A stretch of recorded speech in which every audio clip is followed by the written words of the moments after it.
So yeah. So on that note, this is the Extraordinary Podcast with a bunch of extraordinary idiots. And my guest today is Aaron Joyner from another extraordinary podcast, the 9-5 Adventures Podcast. What's up, man? Oh, nothing much, dude. With an entrance like that, or Just with an laughing at intro the- like that, it's going to all be uphill from here.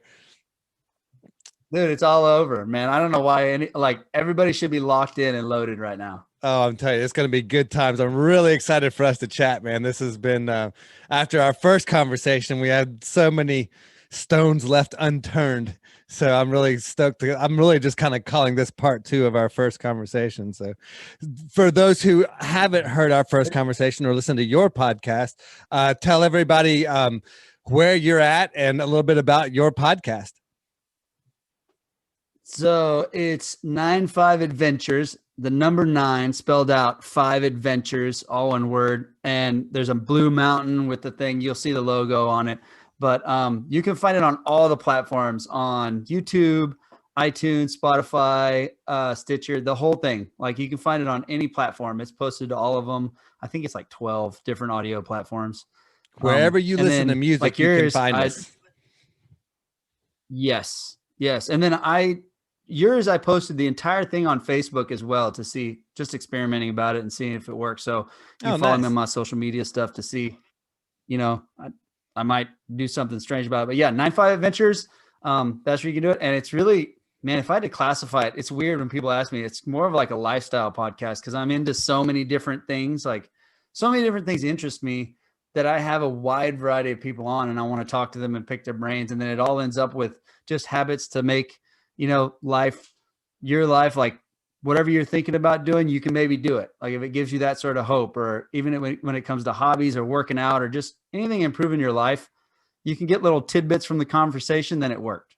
Yeah. Well, it's exactly what this podcast aspires to be, quite honestly. And it's like a lot of the same guests that we aspire to have are some of the guests that are on your show. We talked about, like, Rick Thorne was one that you had on pretty recently, and he's an awesome guy. And it's like, it's the first podcast I've found that has so aligned with what I'm trying to do and my vision. So, and again, like, we found each other through a mutual friend, Tom Heiser, that was on both of our podcasts, because he is like the definition of what I think both of us are trying to do and what the mission that we're both trying to share.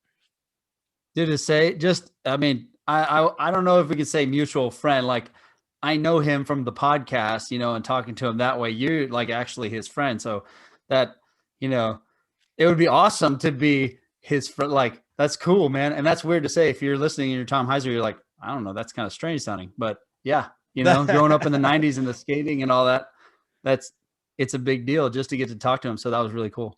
Yeah. Well, what's so cool about these podcasts and doing what we do is the relationships that develop out of them. I mean, we talked about that on your episode a little bit, how these friendships endure and these relationships that are created because we're so like-minded and because we're so aligned in our mission and our vision, that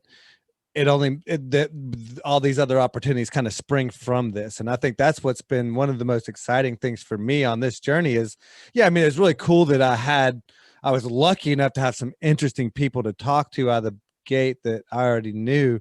But then as I exhausted those resources, these new people that I've come to meet and that have gotten to be on the show, that I've got to have on the show, man, it's like those relationships have really blossomed into a lot of opportunities, probably more so than the relationships that I already had that were already existing for so many years.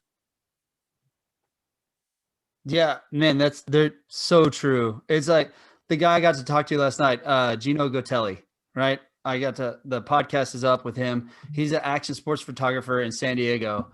And he's just a rad dude, man. He takes cool pictures. Like, it's a really crazy skill.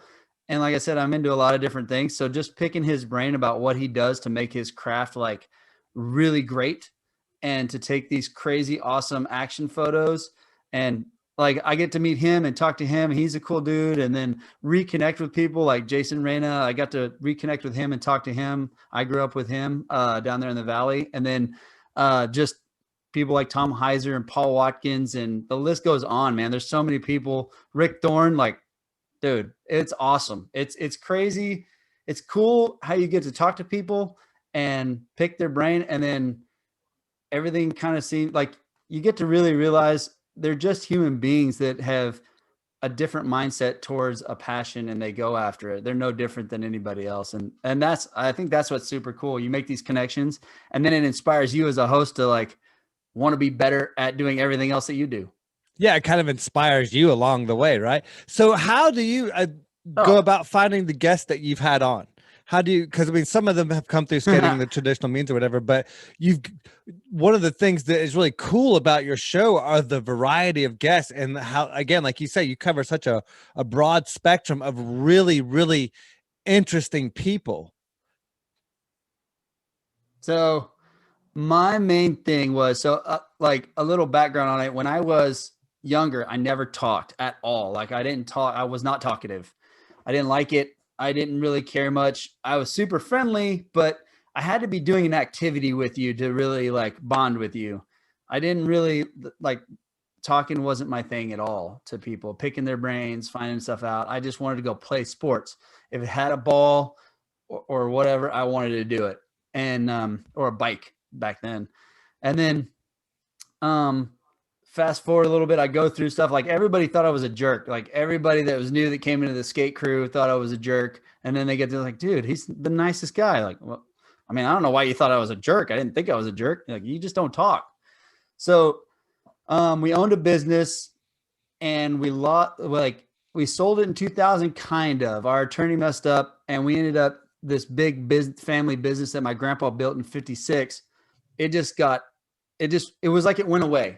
So it's gone. And it was super successful. We were thinking about, it was called Joyner Food Service. And it was like a Benny Keith or a Cisco type of thing. And we covered a wholesale food distribution company kind of thing. Yeah. And it went all the way from the Rio Grande Valley, from South Padre Island all the way up to Laredo. And then we went to Robstown. We covered kind of everywhere in between. We had all the schools and then the restaurants down there. And before we sold, I was fixing to go to Corpus and we were going to open up a warehouse there because none of the big people had one there and we could do the same sort of thing and kind of increase our business. So the business was good and I didn't have a want for anything. We weren't like rich by any means, or my parents didn't treat us like that, but a successful family business. It was overnight. Yeah. Yeah. So what we think we're going to do is get money out of this. And we've already started another business, right? We think we're going to get money out of this thing and just kind of continue down the road. And all of a sudden it's gone. Like it's like it evaporated and it just disappeared. It's like, imagine having this business where you make 10 million a year or whatever, 15 million a year, 17 million a year. And then all of a sudden it's gone. Like the next day you wake up and it disappears. That's what it was like. So it was that was a lot of credit goes to my dad and definitely my grandpa, the way he raised my dad. But my dad was, it was just kind of one of those things where, dude, you just got to keep trucking. Like that was kind of our attitude, is you just got to keep going. Like the sun rises, we can either whine about it or we can work. And that's what we did. So we kept on, but eventually all the things that went along with, it was such a bad deal where the liens that this other guy that supposedly bought the business fell on top of my dad when that guy refused to pay it. So it's wild, man. It's a wild thing. So it kind of crushed our other business. And then after that, I went to work for Benny Keith as a salesperson. Now, until that point, I was never a salesperson. And I had to learn to talk to people real quick, like people I didn't know and all that. And man, I was bad. I was terrible. I was nervous. I would sweat. My skin would get super oily. Just going in to say, hey, I'm with Benny Keith Food Service and I want to try to sell you some food. Like, let me get to know you a little bit. It was so bad. But man, when you got to eat if you got to kill what you eat, like if you got to go hunting for your food, which is what that is, it's straight commission. So, I mean, if you don't sell anything, you don't get anything to eat on the table. And I got a family and I got things I got to think about. So, I learned real quick how to do it, my style, which was pure honesty. I couldn't, if the other company had something better, I would tell them like, hey, go get it from Cowboy Bob, man, because he's got it good. That was an actual sales rep, by the way, his nickname was Cowboy. But I learned that. I learned a lot of how to deal with things too, because you're always in front of your competition. So I learned a lot of ways to talk and negotiations and what to give up, what not to, play little mind games with them. And it was just kind of fun. Like I got to where I really enjoyed meeting my favorite part about that job was actually meeting all the different people and talking to them. And so I just rolled that philosophy over into everything that I do now. So that with get long story into telling you how I get people on the podcast, I just ask them. Like, I don't care how big I sent James Vanderbeek a message. I mean, I don't care how big they are. It doesn't matter. I'll send them a message and I do it. I type it the exact way I talk. So if I'm talking to him, if I ran into him on the street and I wanted to be a normal human being and not this crazy person, I would just say, hey, like, this is, it's professional, but it's just basically, hey, I have this podcast. This is my name. I was wondering if you would want to be on. If not, don't worry about it. Like, it's all cool. I don't take it personal. And that's how I get, you ask, what is it? The philosophy, you're going to get one sale for every 10 calls you make. So that's my thing, is just numbers, put it out there. Like if I want somebody on, just ask them, why not? How you batting on the podcast? I don't know, man. I have no idea. I really literally pay no attention to no's. Like I awesome. I don't take any offenses to any sort of no's or anything. And I really pay no attention to them. I only enjoy the yeses. So it's the joy of the yeses outweighs the pain of the no's. So I don't even, it's like once they say no, okay, on to the next, on to the next, on to the next. Okay. It's a bummer sometimes, but it's like, so what? Like maybe it's a common, like, I mean, I don't really put too much thought into it, to tell you the truth. Well, what's funny is when you can really get into that groove and you're just going through you're just cycling through and churning and churning and churning. Like I forget about the no's. Like I forget about ones like, and they're also not get a yes. And it'll be like, oh man, I forgot I even said that one. It'd be like, cause you're just in such that cycle, you're just kind of churning and burning and going. And cause a lot of times, when we're requesting guests and stuff, a lot of times you won't even get a response, especially from, a little bit more, notorious people or more famous individuals or whatever. So it's like like you said, it's that classic salesman mentality of when you're just going and going and going, like you don't even have time to think about somebody saying no or turning down. They're like, okay, I've already moved on to 5 others and I'm just keeping on and churning through them. And you've been able to get some really cool guests as a result of that, man. That's really cool. That's what I was wondering about that. So I'm curious, coming from a person who is a classic introvert, and then sales brought out that more of your personality and got you a little bit more outspoken and extroverted and your whatever. So what was the impetus for the podcast? What was it that drove you from being an everyday sales guy, just kind of doing your thing, to sticking your neck out like that and like putting yourself out there in such a way? Like, I mean, a podcast is a really big deal and you've been at it for a minute now. Yeah, it'll be 3 years in July, so that's nice. Pretty cool.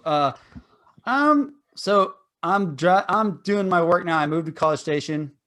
I have I'm doing everything for the company I'm with. I'm doing a lot of different things, like safety guy, sales, and a bunch of things. Like there's a bunch of different things I'm doing, but I drive a lot. So I started listening. I wanted to fill my time with something educational. And so I did books on tape, and then I found podcasts, and I'm like, oh, wow, these are awesome. Like they change all the time. I can get all sorts of different topics, and I can hear people's conversation. I noticed the ones I liked were where I felt like I was in a conversation with them. You feel like you're listening to it and you feel like you're just in on a conversation that somebody's having that's interesting. Really cool conversation a lot of times with some cool dudes, right? Yeah. Oh yeah. So yeah. Interesting total, people. Crazy people. People I'm like, dude, that'd be awesome to talk to that person, and pick their brain like that. So I feel like I'm getting to do that through this podcast. And so those are the ones I like. And it was a wide variety of them. And then I went through a pretty kind of a hard period in life. I didn't have any hobbies or anything, and I'm taking care of 2 kids. And then all of a sudden, like, things started going right for me, and things started picking up. And my wife is amazing. Like, she is an amazing human being. Like, I'm so happy that I met her. Like, the circumstance in my life led me to meet her here, and that has been the best thing ever because she's super supportive. So she's actually the one that got it 100% rolling, because she goes, you naturally talk, like, everywhere we go, you're interested in everybody, like everybody's story. You're kind of interested in genuinely. I watch you from the outside. You're genuinely interested. And I said, I really want to start a podcast. You can't say anything to my wife, because she's like, if you put it out in the universe, you better do it. It's actions. She's all about actions. Like, you can't talk like about your it. triathlon, right? Her. Yeah. Yeah, exactly like the triathlon, man. I'll say, oh, I think I want to try a triathlon. Next day I'm signed up for one. Like, it, that's the way it goes. So she said, well, then do it. Don't talk about it anymore. Do it or don't. And I was like, yeah, I said, you think I'll be good? She's like, I think you'd be great at it. And I said, okay. So the next day I plugged my earphones in to my phone. I downloaded an app where I could record it on and post it. And I drove to my job site, which was 2.5 hours away. And I recorded an hour, maybe a little more, an hour and 20 minutes. I don't know, somewhere around an hour of me just talking about our trip to Maui and how we did it on a small budget, because everybody always thought we were on vacation. We weren't really on vacation. We just maximized our time, like our weekends and stuff. And then when we did take a vacation, they get to see us on all these hikes and these different things and where we go. And so I thought I'd share it with people. Like, I never thought I'd make it to Hawaii. I always thought that was like something you could never do. And then I realized once I met my wife that it is possible. You just got to like prioritize these things in your life. And so I'm like, oh, this is super awesome. Like, I need to share this with people. I think more people need to know this. So that's how it started. And then it evolved from there to me.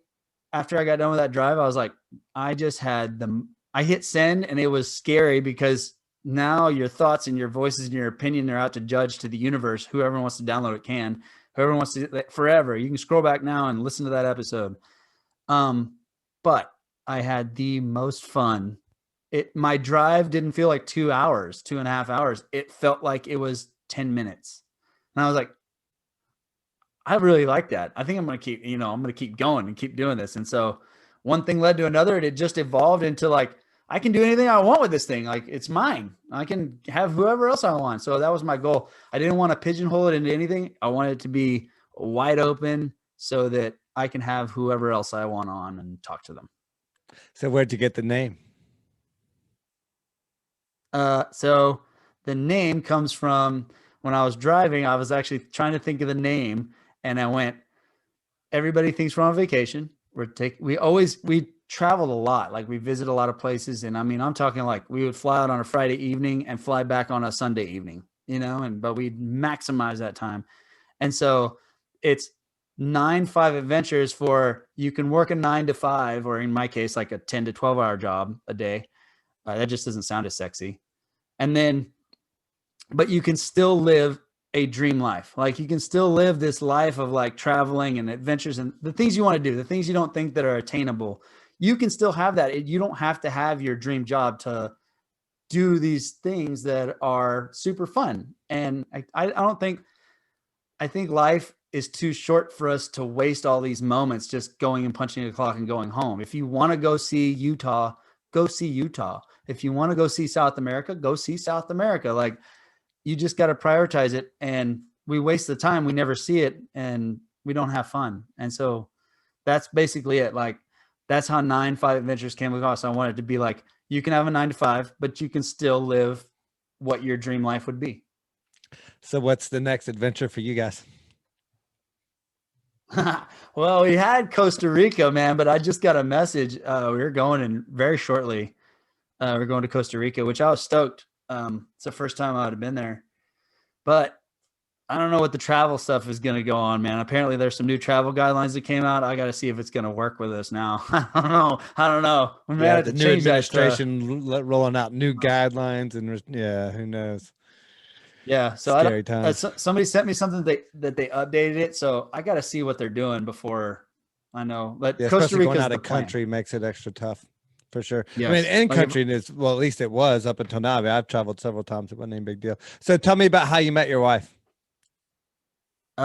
So I was, man, like I said, I was in a tough time, like, by myself, got 2 kids. My job is long hours. So it was a struggle to like, it was a real struggle to balance making my boss happy for the hours I had to work, being up so early, and then getting kids to elementary school at the same time, and thinking that I could do all that the same, like thinking I can manage it, because I always think I can do anything I want. Right. But, man, it was just like weighing. My boss is unhappy. The kids are doing great, thankfully, but there's everything in my life is like a lot of stress and pressure. So I'm like, I need something else to do. I got to get a hobby. I always played a softball. I rollerbladed, BMX. I did something. I always had a hobby. So I said, I need a hobby. I need to prioritize a hobby. So I joined a CrossFit gym because I saw it on TV. I never worked out before, like never had a gym thing, whatever. I went to the gym for a couple months. It had a basketball court is why I went there, and did not like the working out part. So I just played basketball. And then I did a little boot camp. I was like, that was kind of cool. But I mean, basketball is way more fun. Saw a CrossFit video, went in, tried CrossFit. I'm instantly hooked. It was like the community's like a little skate group. It's real tight knit. They're a bunch of psychopaths, and it's awesome. Right. And I say that in the best way. It's like it's this welcoming, friendly place, and everybody knows you. But the coolest part about it was nobody knew me for my job or my background or anything. They just knew me. Like, that was my favorite part about it. So I fell in love with it, and I'm getting in shape for the first time in my life, like real working out shape, and learning healthy stuff like eating and different things. And she's there, and she's part of this. She's super fit, really awesome, athletic.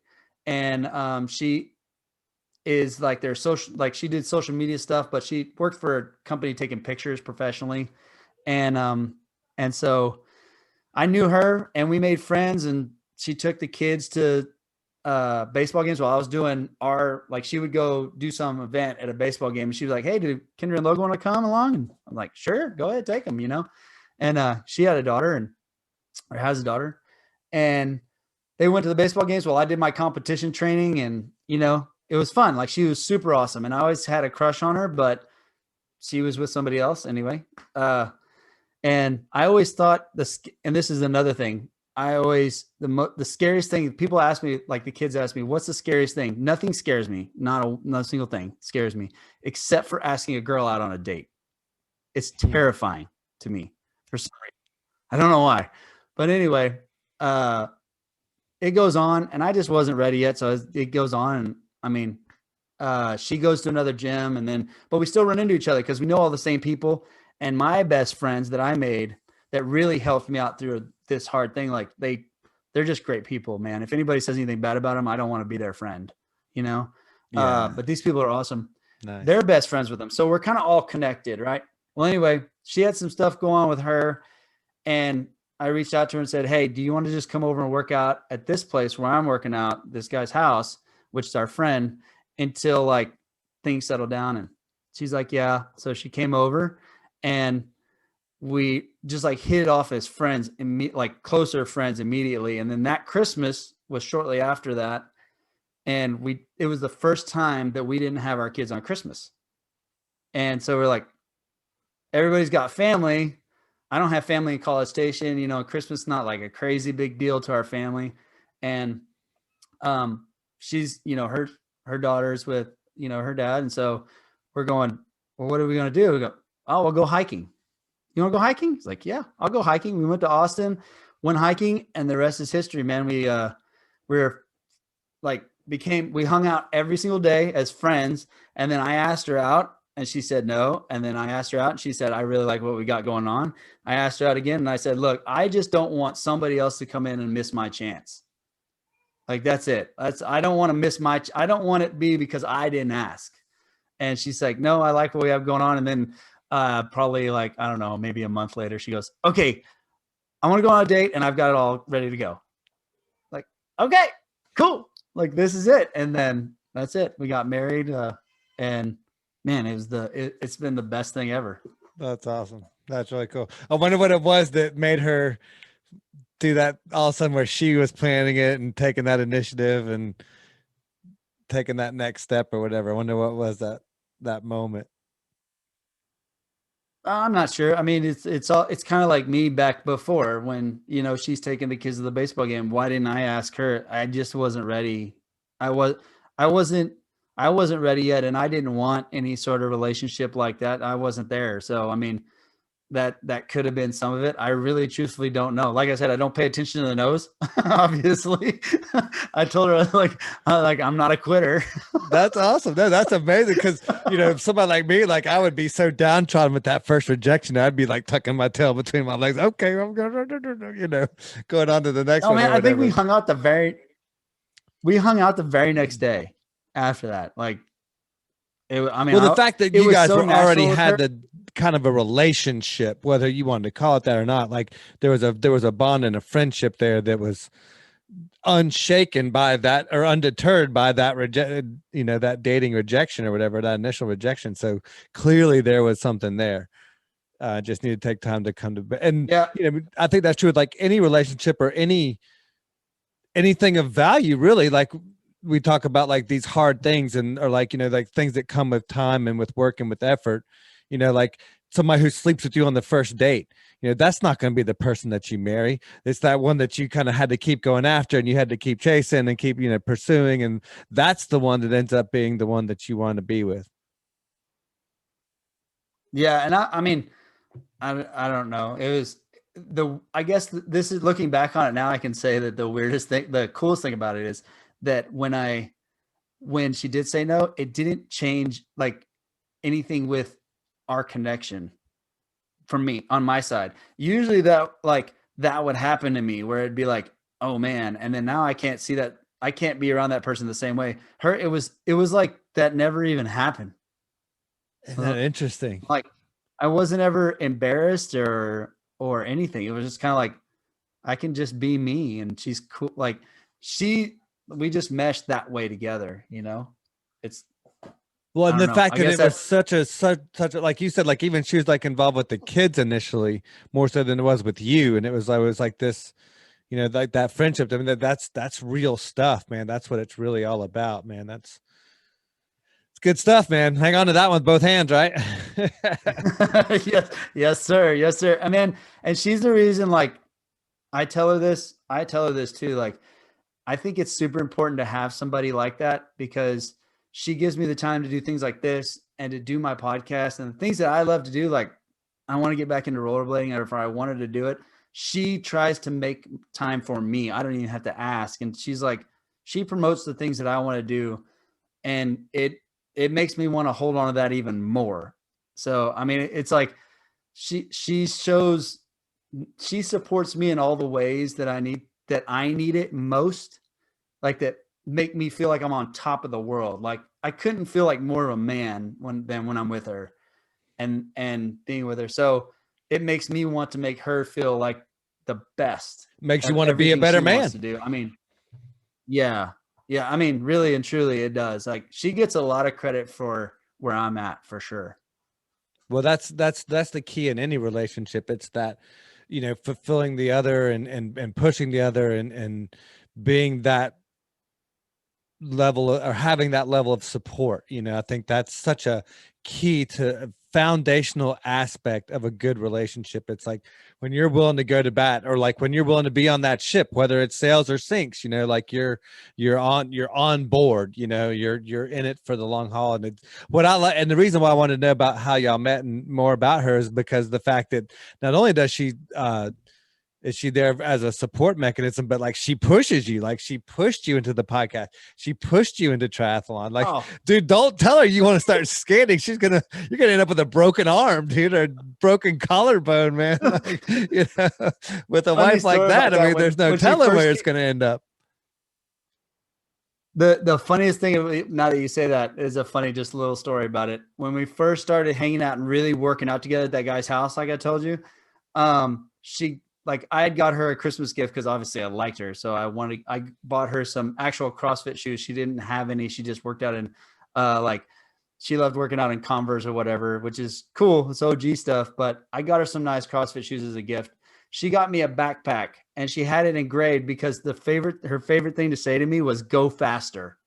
Go faster, go faster, go faster. Well, no matter what workout we're in, go faster. So come on, you got. I went faster like immediately.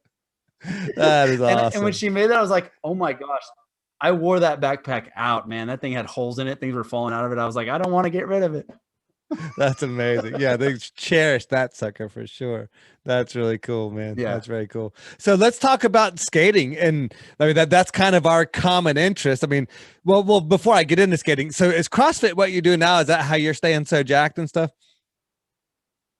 I don't know if I'm so jacked, but yeah, that's my main. Like, dude, that's your shoulders are popping, dude. Whatever. I see him over there. All you gotta do is push that screen down a little bit. You'll see. Yeah, see what's up. We're gonna post this on YouTube. Sorry, single ladies. CrossFit. I've been doing it for about it's gonna be what is it? 2014 is when I started, whatever the math is on that. Nice. So 5 years? 6 years, yeah. Awesome. 6 years, yeah. Yeah, so 6 years I've been doing that. Did you kind of trade that off for the rollerblading, or was there any correlation between the two? Like I know, like Fabiola da Silva, you know, she's gotten as one of the most amazing rollerbladers of all time. But that aside, she's gotten heavy into CrossFit these last, 5-10 years or whatever. She's jacked too, man. She's huge. I didn't trade it off. I didn't do anything. So I stopped skating. That's a funny story how I got back into skating, man. It's kind of funny. So it's something that I love. I quit baseball. I quit a lot of things in high school just because, I mean, I lived, breathe, eat like every day. When I say I skated every day, I skated every day and all day, like as long as I could, as much as I could. That's all I wanted to do. Take my skates with me, skate everywhere. That's it. I loved everything about it. And, so it was a big, huge part of my life.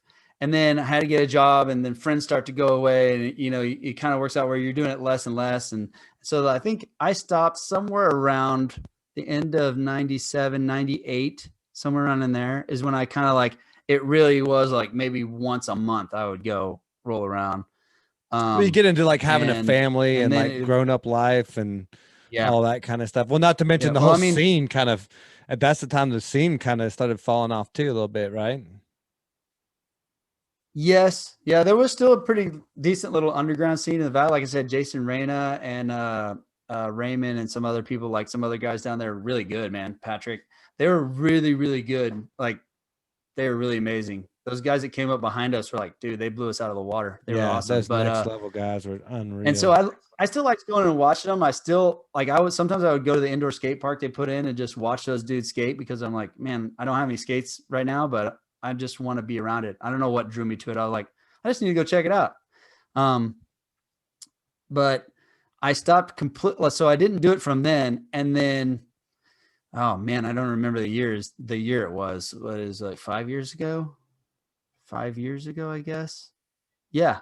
5 years ago or so, I went to a wedding in Arkansas, one of my really good friends, and this guy's there and he's flying this drone, and he just hands a controller to my son. Right. And my son's he's like, I don't know how I'm having trouble doing the math super quick on when that would be for him, but he's like somewhere around 10 years old. He's got this drone, right?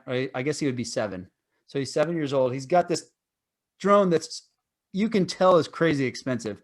And he's driving. I was like, are you sure you want to do that? Like, are you sure you want to? I am not responsible. Like, yeah. He's like, nah, dude, it's totally fine. Totally fine. He's taking picture of the wedding because he's dating the girl's cousin. Right. And so we sit down at the same table, we're drinking some beers and hanging out, and we're just hitting it off. Like, we talk well together. And I had a broken foot at the time from doing a misty flip on my feet, landing sideways a little bit. I landed, but I broke 2 bones in my foot completely through. Boom. Had 2 metal rods in there and everything, and hanging out on my boot. And he's like, how'd you break your foot? And I'm trying to tell him, I'm like, no, most people don't know what that is. So I said, it's a flip and a rollerblader. He goes, I knew you were a rollerblader. And he goes, my name's Andy Jacuzzi. And I'm like, okay. And he goes, I'm a pro rollerblader. I'm like, really? That's awesome. Wow. And he goes, who'd you skate with? I told him who I skated with. He goes, dude, I still go to Texas and skate with those guys at least twice a year. You should get back into it, man. It'd be totally rad. And so fast forward to a week later, my daughter has a dance recital and there's a pawn shop right there close. So me and my son, I was just like, why not? We'll just spend some time in the pawn shop till she's done with this little dance thing that she's got going on. And I go in there and there's a pair of razors that are brand spanking new. Nobody skates in College Station, not one person. And they're my size, right? They're size 9 razors, brand new. And I went, it's a sign. I'm buying these suckers for $100. And so amazing. I bought them and everybody's like, you're going to skate after you broke your foot before 2 of the biggest competitions you were going to go and do with your buddy. And I was like, yeah, I am. And it was, dude, it was so refreshing and the best. I'm like, okay, cool, sold. Yeah, that first time strapping on skates again was really, really, I felt good. Yeah, it's like getting back on a bike, it's like that whole thing, Oh yeah. Yeah, except I couldn't do exactly all the same things that I did, so I had to be careful that my ego didn't get in the way. Well, yeah, and to fall what I found is I love aggressive skating, and if that's a choice or if I've got my druthers, that's the way I always want to go. But I found that I've got to do a lot more fitness skating than like aggressive skating, because falling down on concrete hurts now, man, like really bad. It's like you just bruise and you stay bruised for longer, and it's rough, man. That aggressive skating. I don't know why I like it though. Oh, it's well, I do. It feels so rad. It's so awesome. I feel so much cooler than I look when I'm skating. I feel for sure like I'm just the coolest thing since sliced bread, man. I look like a dork and I'm stumbling and bumbling half the time, especially now because you don't have those confident legs underneath you like you used to, or at least I don't. And but man, yeah, it just feels so good, It just there's something about it. It really does, man. It's awesome. It's like, it's such a big, and once I did start doing that, I'm like, I can spend 10-20 minutes and I am like the happiest dude the rest of the day. It's like, okay, I'll go work. I mean, I work out still and all that good stuff, but man, that like 10-20 minutes, I would spend all day there. But life, family, all this stuff going on, I've got to get going. We've got a 3-month-old. And so it's a little tough. It's a little tough to squeeze it in, but you know what? I've actually made more time this year instead of going like months without doing it. It's like, try to do it, as much as you can, any opportunity you get. So, well, yeah, I saw your social media post doing like 15 minutes a day, trying to like just keep getting them in whenever you can, just get in the reps, right? Yeah, it's true. That's why I take my skates with me. I'm doing some stuff in Houston, take my skates with me on the way back. There's so many skate parks now, which is beautiful. Like I can hit on the way back. I can just pull off the road, hit a skate park for 10 minutes. I'm refreshed. And then I make it home and nobody's like, nobody's the wiser. Yeah. And I'm going home and I'm still on time and everything is still there. Everything's in place. And I got to spend 10 minutes. So it's like working it into my schedule instead of thinking there's no way I can do it. I'm like, oh yeah, you can. This is cool. And I get to see the different skate parks, which makes it fun too. Yeah, no, I think that's brilliant. And I think that's the key with all of this stuff. Like, regardless of whatever it is you're trying to do, it's like you have to carve out these little chunks of time, and you can't carve out, like you said, I'd love to spend 8 hours at the skate park doing my thing or having a good time or whatever. But if I can just carve out 15 minutes and fit it into my schedule where it's just part of the daily routine, man, there you go, dude. That's lifestyle design, dude. That is 9 to 5 Adventures podcast, like at its basis, like that's the premise, right? That's what it's all about. Find the time. Yeah, that is what it's all about. Yep. Find the time. Doesn't matter how good you are at it either, man. Just like, it's fun. That's the coolest thing too, is like, I'm real competitive, but now I don't have to be a pro rollerblader. or like what the pro, I still want to do tricks that they do. I watch their videos. I think, oh man, I can probably do that. And I'll go work on that thing, you know, as hard as that may be, but on a smaller scale or something, or, you know, something I think that's attainable for me at the moment. I know the process. I know like when you're going to just totally jack yourself up by trying something super stupid. Like, well, you know, and we've your learned how body to has fall never too. done That that helps. before. Yes, yes. But I mean, so the little steps, but I mean, I don't have to. If I'm not feeling it that day, I can just do a couple soul grinds or whatever, and I'm still just as happy as can be. Well, I'll tell you what did it for me. I was watching, it was a couple years back, and when I first started diving into some of the social media and stuff, and on Instagram, I found Roman Abrat. I can never say his last name. That little French dude, Roman Abrate. That guy's a video game.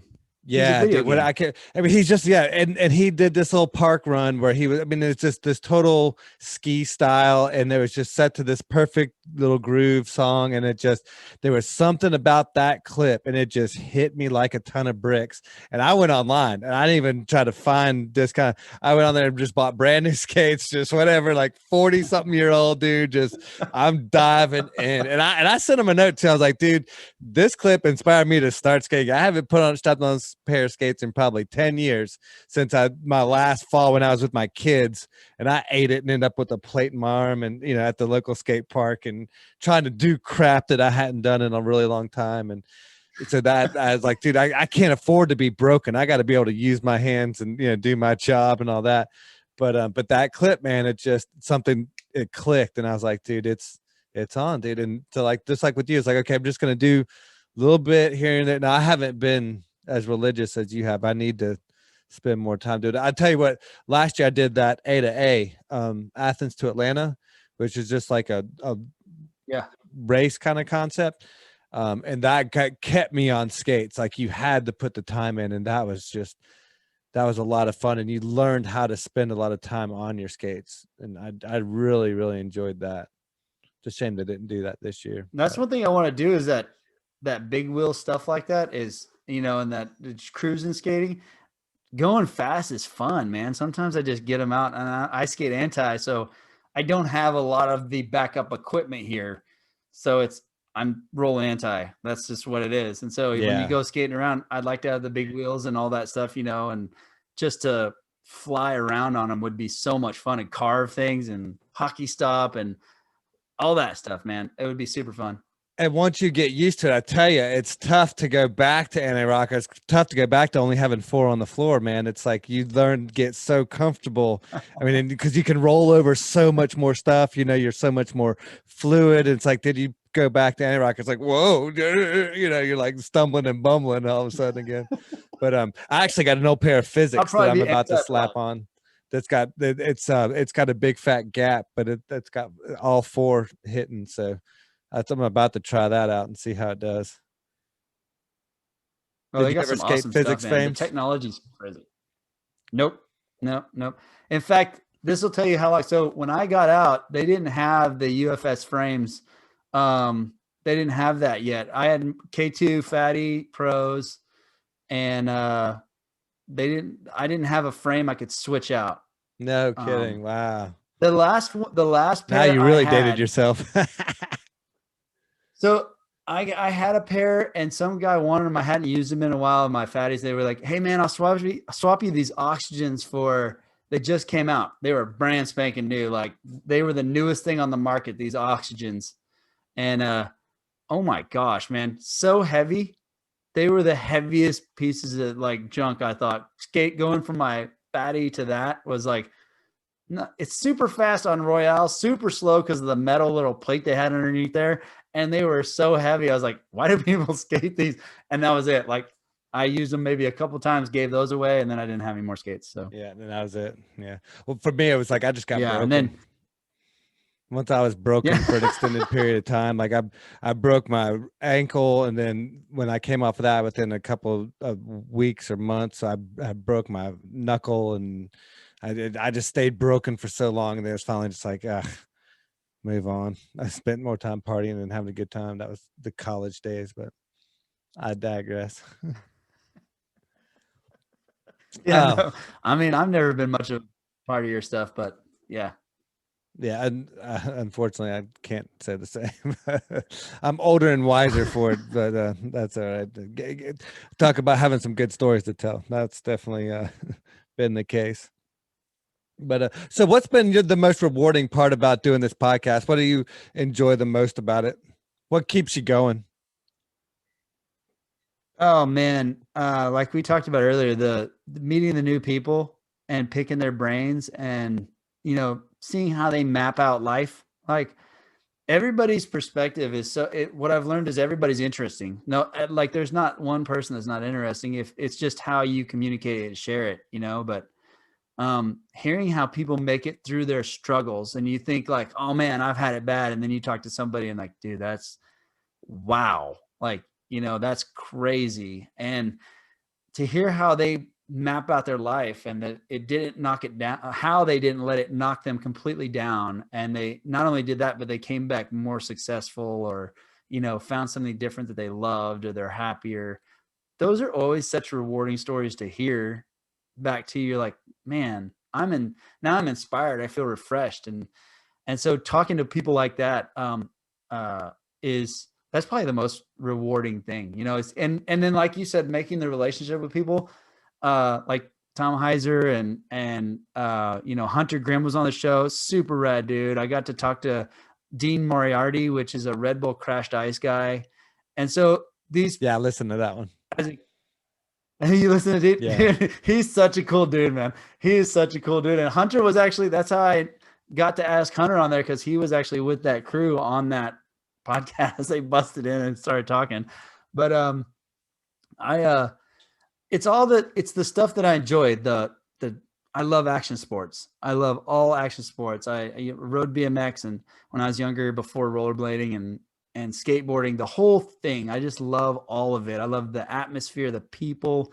I love the fact, like with rollerblading and all of it, no matter what it is, even scooter kids, I don't really care what you're talking about. If it has wheels and you're doing these tricks, you practice. Like, people don't realize when they watch the videos how many times you crash and fall so hard, and you got to get back up. And this thing that it teaches you about, like, determination for a half a second of a trick, or a second of a trick, where it takes hours and hours of you falling, and then you get it, and all that disappears, and it's gone. And that mindset that these guys level it up, and they keep leveling it up, fascinates me. It's just something I'm into. I'm like, man, these guys are crazy. It's awesome how they can just pull the trigger and, learn these things and do it. So I get to be sort of involved in that through this too. I can ask them, and they can be on the podcast, and I can talk to them. And so that's to get inside their minds a little bit, and how they think and what they do, and to show that like Hunter Grimm, he likes to garden. Like, you're like, oh man, here's this crazy rollerblader. I don't know if you've seen his new edit. Shout out to him. If he's if he listens to this, his new edit is amazing. The guy is super talented. And like, you're like, there's no way this guy like looks like he listens to metal all day and shreds this stuff. And it's like, oh, he likes to garden, dude. He's into it. So, I mean, you realize they're just like regular people and just like you, just like everybody else. And I guess that's one cool thing to get to know all the time, and to remind yourself of as well. Like, that's probably pretty much everything about the podcast is my favorite thing about the podcast. Well, that's cool, because that means that it's going to be sticking around for a while. And I think that there's some aspects of the skating that are some of the aspects about action sports in general, like you were talking about, like that level of fortitude, that level of learning how to, one of my buddies, Richard, who's been on the podcast as well as a rad skater, posted a really cool meme or whatever it is, like everybody falls down, skaters get back up. And I think that's true with like all action sports, with all this stuff. It's like and we were talking about before, like how skating has impacted our life professionally, and how things that we've taken from skating have helped us in our professional careers.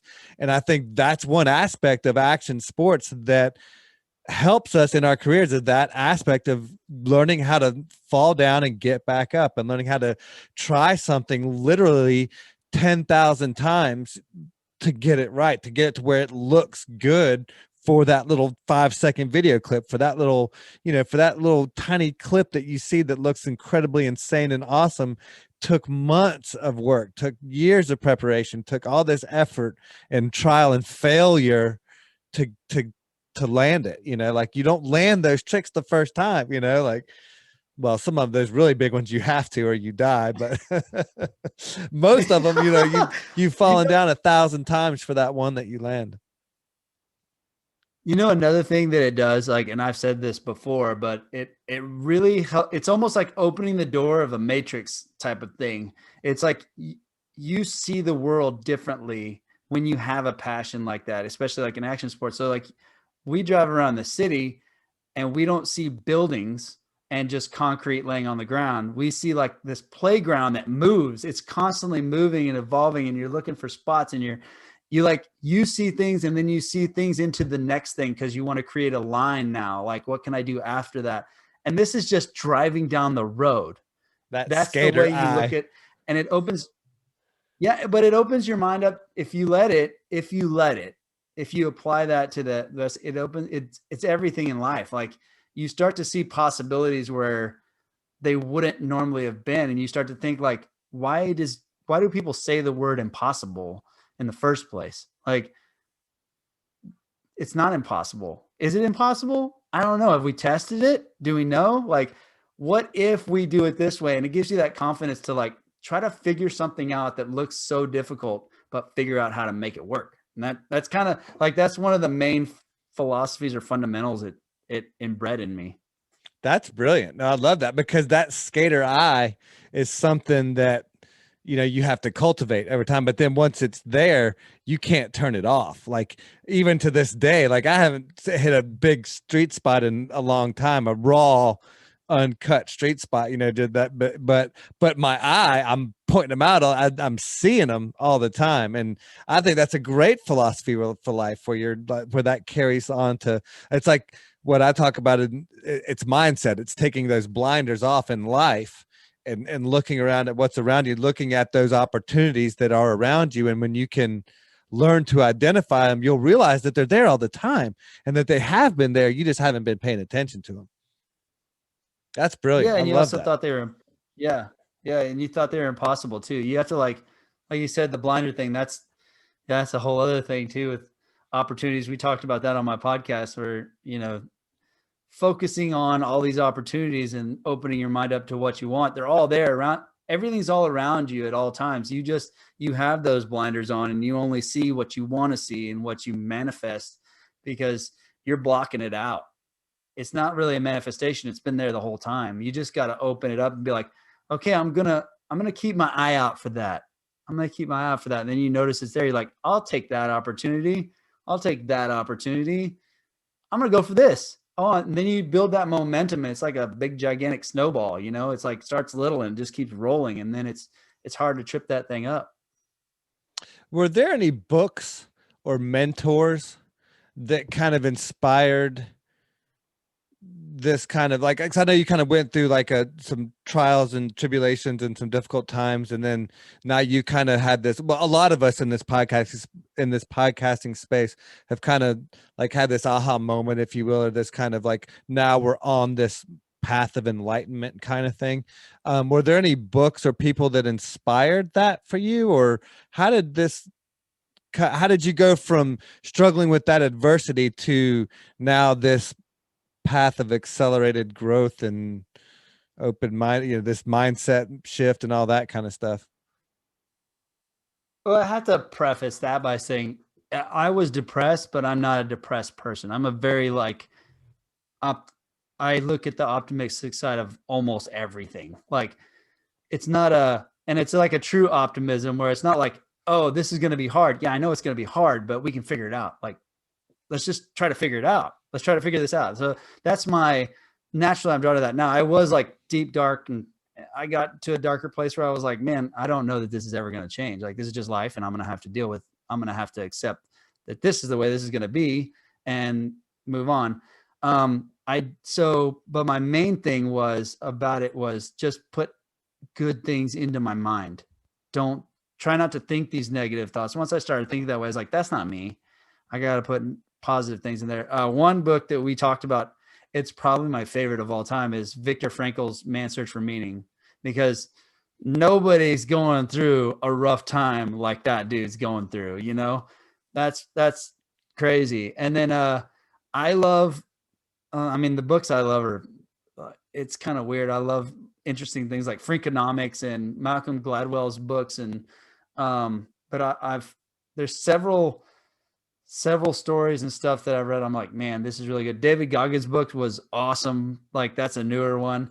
But books back then, I listened to a lot of audio. I read Viktor Frankl's. I read Freakonomics.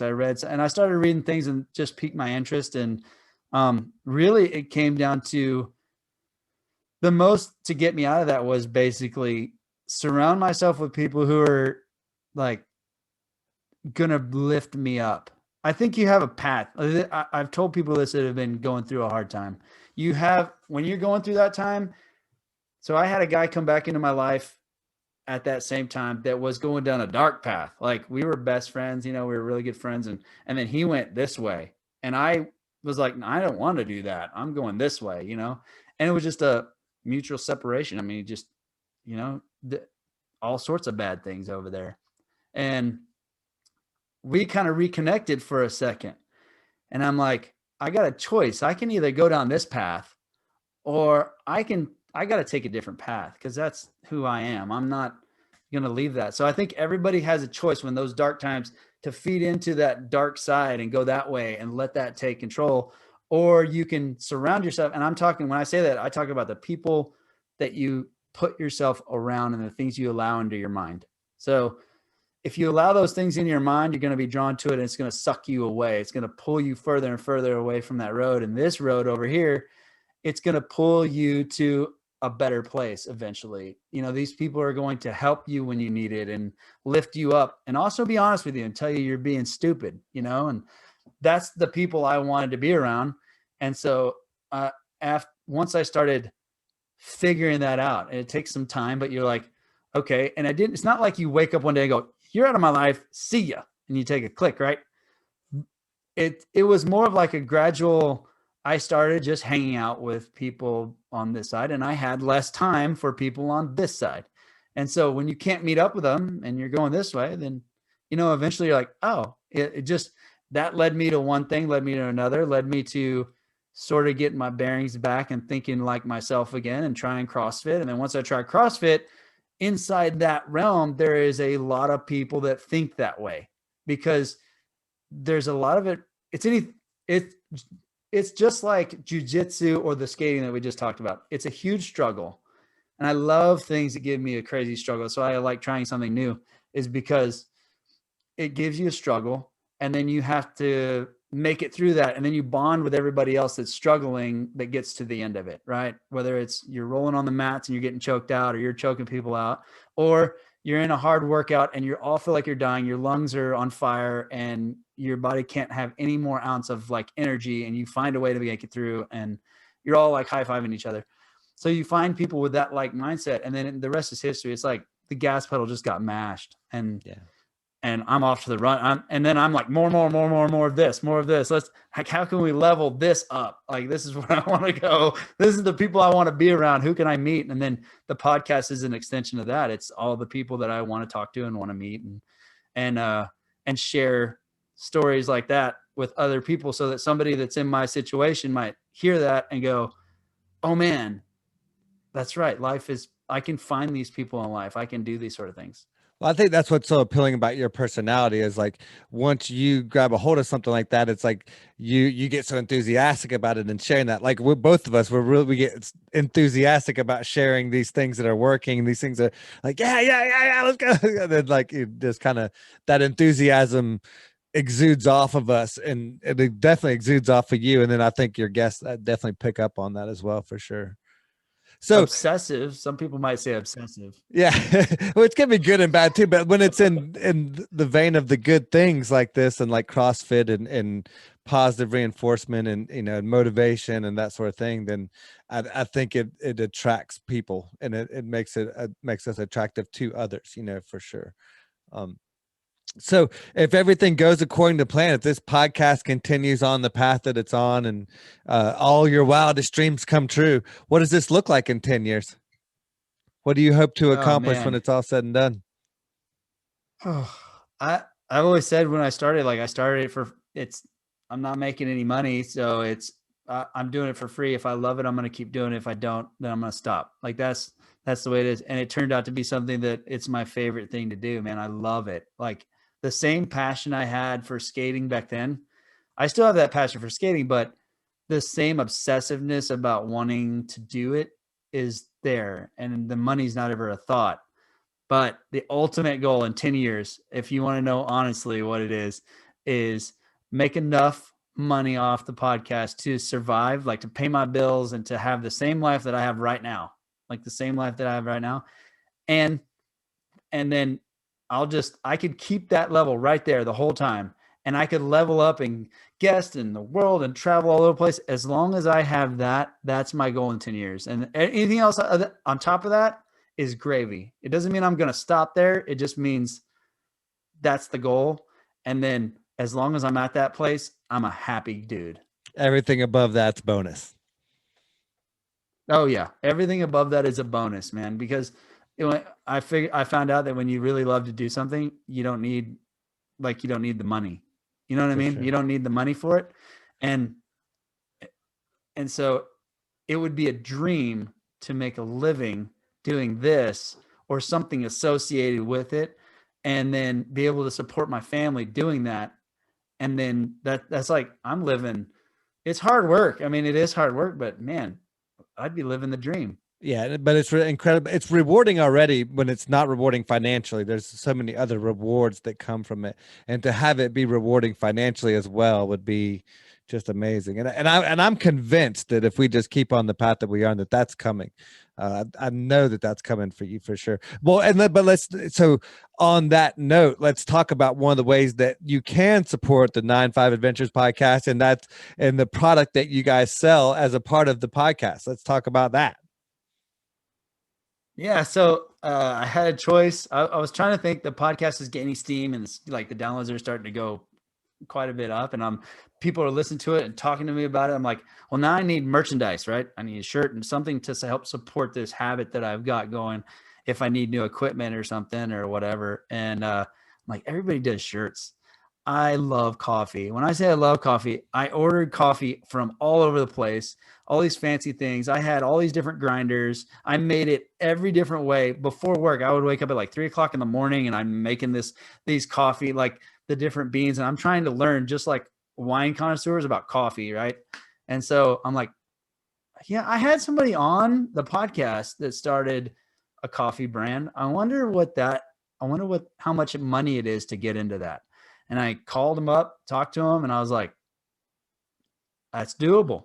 That's definitely not what I thought I was going to hear. So I started coffee to promote the podcast. And since then, it's leveled up just like everything else.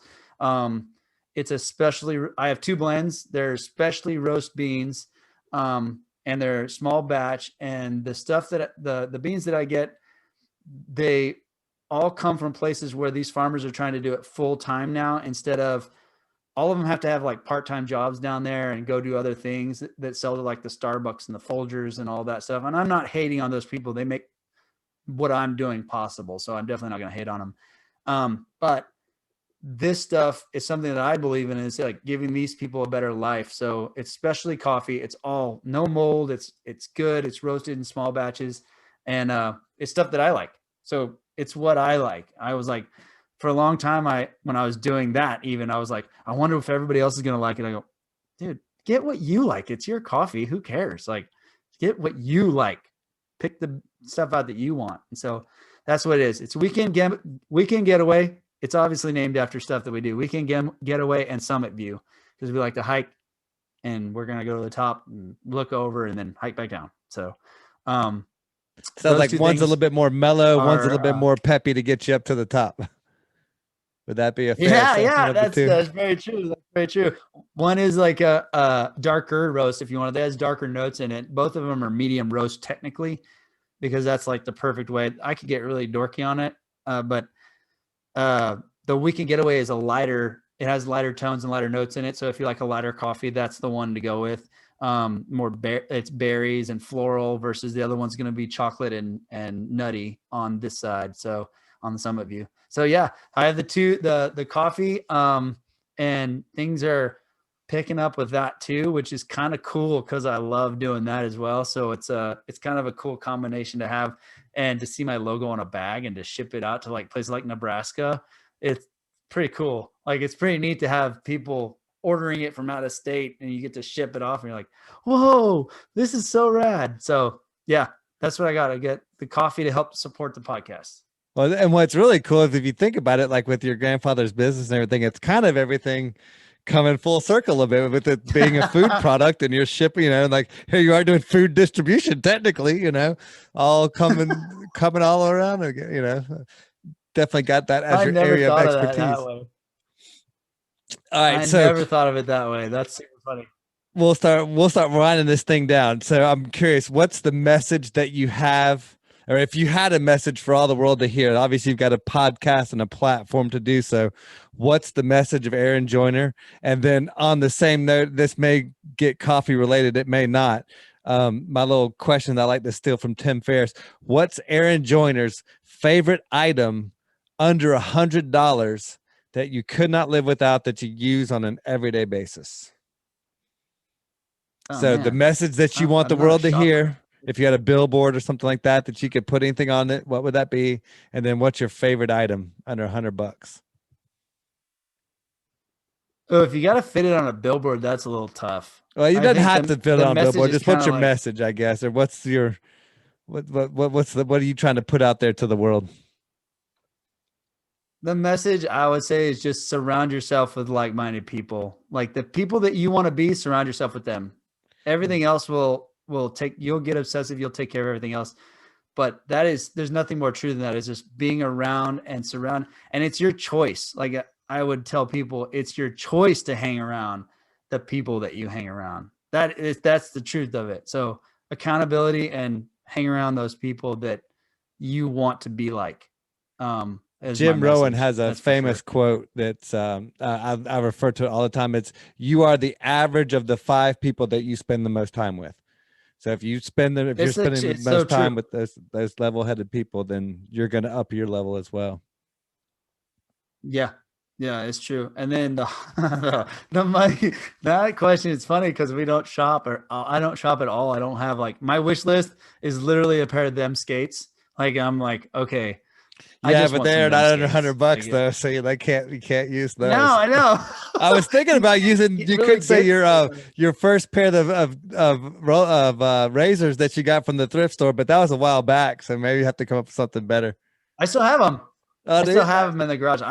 I'm like a skate hoarder, so if I have it, she's like, you can sell those. I'm like, no, I'm not selling them to get rid of those. What? Why? I'm the exact same way. Dude. I've got all kind of old parts and pieces collecting dust. So man, under $100. That's something you use on the regular. Something I use on the regular.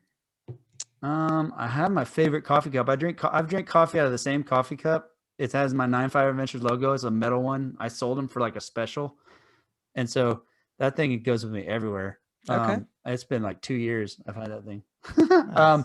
So that's the kind of guy I am. Once I get something I like, I stick with it. So it's that's kind of interesting. Dude, the older we get, we're all like that, man. I'm the same way.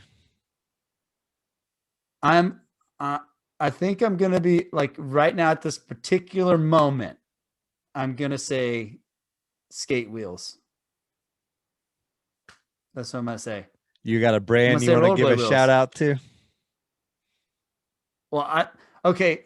This isn't I'm not being biased or anything. I had a couple different pairs of wheels. The them wheels that I bought, they're awesome. They everything works out perfect with them. They're the perfect wheel. And I'm not being biased towards one brand or the other just because of whatever the industry is doing. That's my honest opinion from what I've tried out so far. They just work for my style, the way my foot goes and everything. I went faster, everything, I never slip. It's awesome. They're awesome. So them wheels for sure. Obviously I would try a lot of different people's wheels and stuff. But that's what I would say. Well, if anybody's got it figured out, it's John Julio for sure, man.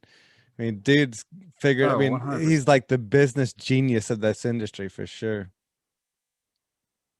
Yeah, so that would be it. I would just buy skate parts and wheels like under $100. Like, what can I buy for under $100? And I would be like, what do I want to mess with, and go with that.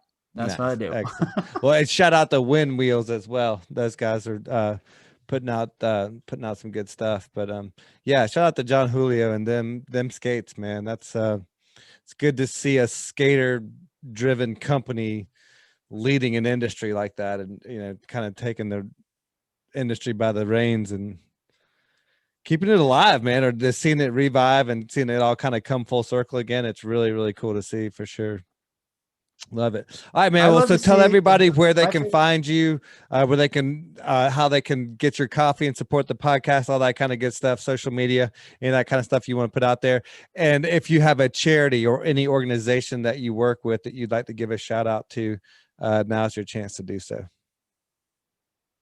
Oh man, charity. That's a tough question. That's a tough one there. Most of my stuff is done just on the down low and helping people, giving them my time, giving them, well, check out the podcast. Anybody you can find on the 9-5 Adventures podcast and support them. I mean, that's always, do that. Find somebody you want on there and support them. Social media, 9-5 Adventures. It's the number 9 spelled out 5 Adventures, just like that.